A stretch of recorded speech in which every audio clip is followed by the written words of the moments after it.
Okay, so now we have equations that are not actually written in slope-intercept form. No big deal. We know what to do here.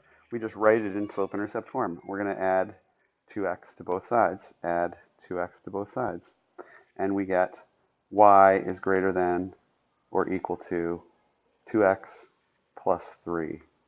And we can graph that. We can go up to 3 on the y-axis and plot a point, and then we can rise to run 1 to find other points that are on this line so that we have points to graph. Sorry, it's a little noisy out here in La Zona Colonial.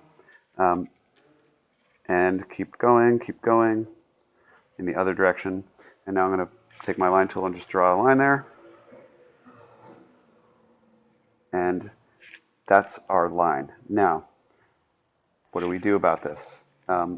Well, if we rewrote it like we did, and you see this the equation here, even though we rewrote it, it's an equivalent form. We're stating the same thing just in a different way.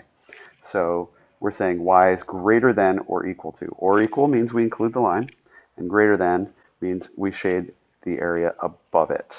And so let me take a tool, pick a color, and we're just going to shade this entire region up there. And hopefully at this point you know what that means. That means anything on that side of the line, or including the line itself, because it says or equals, should be a solution to this. And I'm not going to keep testing points, you just get the idea. But in this particular case, what's the challenge in this problem? The challenge is to graph the line itself. And how do you do that? You can do it multiple ways, but the best way I think that you should do it is to rewrite it into slope-intercept form.